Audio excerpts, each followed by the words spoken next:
Hello everyone, welcome back to another episode of the Fitness Education Series produced by the Australian Fitness Academy. It's like progressive overload for your brain. I'm your host, Tom Rock, and today's episode, shout out to Mel for getting in touch and sending through a question for this one. So this one's for you, Mel. Mel is I think she's going to apply for a job at the Victorian Police, and as part of their the procedure to get into the Vic Police, they have to do fitness testing to get through. So there's a number of fitness tests, and she had a question about she needs to do 5 push-ups and training to hopefully increase to be able to do 5 push-ups to pass this test, which is not always easy if you've never done a lot of push-ups or haven't done a lot of training. It's a lot harder than potentially you think. So we'll go through some tips and ideas on sort of training towards this goal, which is a nice specific goal, which is really cool, and it's always good to have these sort of goals as we go through. Before I did this podcast, I did have a quick look at what the other tests are for the getting into the Victoria Police. So you have to do a beep test. There's a grip strength test, the Illinois agility run, which is a cool sort of agility drill or fitness test.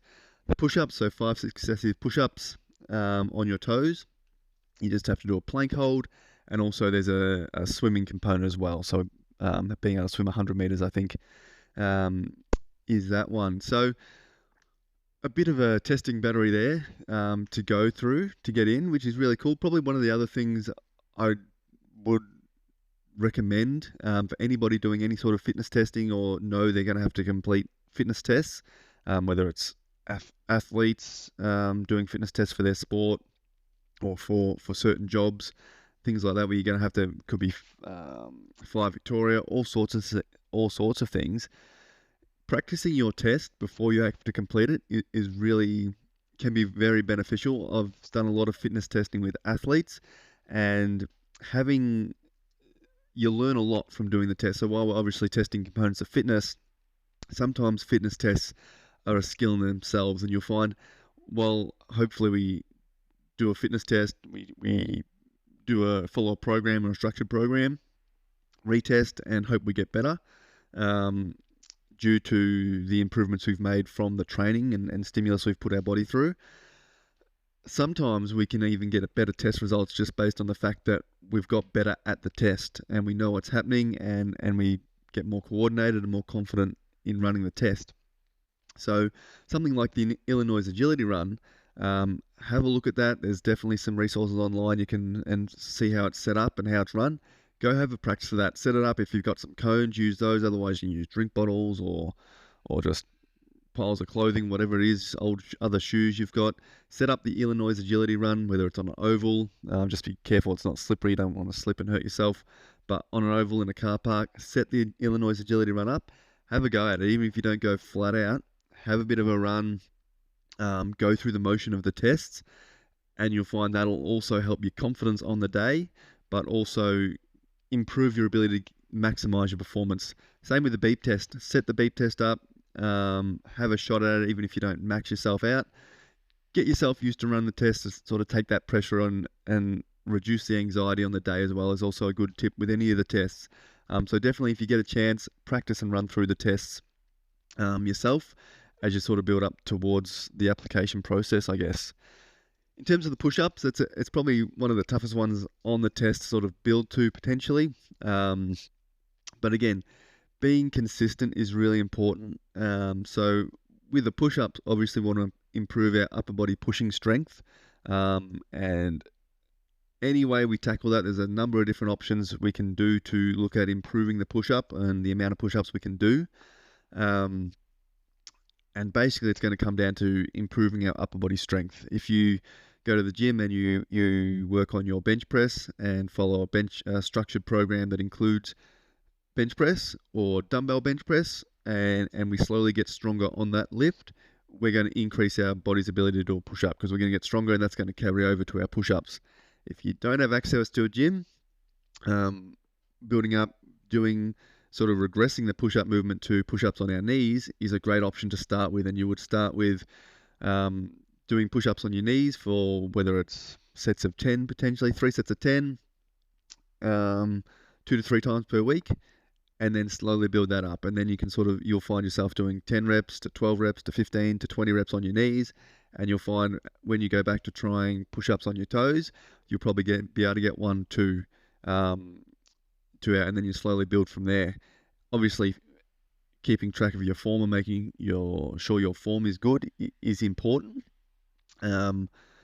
But that would be one way to do it. I think also eccentric push-ups are really cool. So you'll find even if you are on your toes and you can't push yourself up off the ground with good form, if you start in sort of that plank position and slowly lower yourself down, you might find that you can actually lower yourself under control even if you can't push yourself up. So doing some of these eccentric reps, not super often, or maybe once or twice a week, is going to help build that strength, but it can sort of potentially cause some DOMS or delayed onset muscle soreness if you do a lot of eccentric reps. So it's something you want to consider, that it might take a bit more recovery, but eccentric reps are a really good way to start developing that strength to push up from the floor if you can't quite do it. Work on lowering yourself down nice and slow and controlled, and then you can sort of drop to your knees to push yourself up. And then do some eccentric reps. But in terms of sort of starting to develop that push-up strength, if you go to the gym, definitely recommend that the bench press, the bar is 20 kilos. If they have lighter bars at the gym, that's a good option. Otherwise, start with dumbbell chest press, and the dumbbells will go all the way down to probably 2 or 3 kilos. So you can start nice and light. Basically, you want to look to do the rep range anywhere from 6 to 10 reps is really good. So you should be able to find a weight that you can do from 6 to 10 reps, so let's say 8 reps, and that 8th rep should be a bit of a struggle for you. Once you've done that 8 reps, rest 2 to 3 minutes, do a couple more sets of that, and you want to do that 2 to 3 times per week and slowly build up the weight that you're doing and potentially the reps as well. So sort of you continually improve. I think probably the one thing to keep in mind that's probably really hard is you want to allow recovery as well. So when we're sort of looking at push-ups and trying to develop these, it's easy. Oh, well, I'm just going to do some push-ups every single day. I'll get out of bed and I'll do some push-ups on my knees, which is, it's not a bad option either, as long as we're not pushing ourselves super close to failure. But if we're trying to do everything every day, we don't allow our body that time to recover. So if you're doing sort of shorter sessions and maybe just get up, do a couple of sets of push-ups, that's fine. Your body's going to adapt to that over time. But if we're doing a lot of, like, if we're in the gym doing bench press and then the next day we're doing push-ups and then we go back to bench press and then push-ups, we don't allow our body enough time to recover between sessions. So even though we've got a nice specific goal we're working towards, make sure you're allowing that time, whether it's to recover. So even if you are doing some push-ups on the days where you're not at the gym, definitely have at least 1 to 2 days each week where you're resting your upper body push muscles. So you're not doing any push-ups and you're not doing any sort of upper body push in the gym. So just to give yourself that time to recover, so your body can build that new muscle tissue, and get stronger and build towards that goal. But yeah, start nice and light, start going through the movements, keep the form good, lots of control, eccentric control. But yeah, focus on that, whether it's bench press or dumbbell bench press or push-ups on your knees. And if it's push-up on your knees, just start trying to slowly get more and more reps out with good form, and you'll find that strength will build, and you'll be able to start transitioning to push-ups on your knees, push-ups on your feet. And also, yeah, start with on your feet in that plank position and try some eccentric reps to start building that strength and control through that sort of full push-up motion. But again, yeah, great little topic, and I think having a specific goal like that is really cool because you can make your training a little bit more specific, and you've got a really good outcome to sort of see your progression, and you'll be surprised as long as you stay consistent over 4, 6, 8 weeks. It's definitely a really achievable result is to get that 5 push-ups, and it's a good one to look back on when you know you went into the program and I couldn't do 5 push-ups on my toes, and you get to the end and 5 push-ups will potentially be a breeze for you, and you'll be able to get many more than that for sure once you've gone through a solid block of focusing on that movement. So really cool, and a really cool one to sort of look back on and see your accomplishment and realize the improvements in upper body strength that you develop from a program. But hopefully that gives you a little bit of an idea and some of my thoughts on that.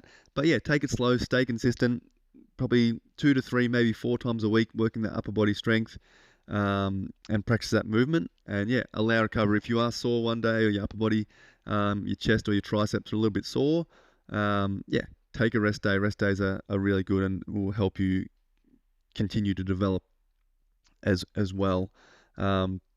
So yeah, hopefully that helps out with that goal. But yeah, best of luck. Let me know how you go, Mel.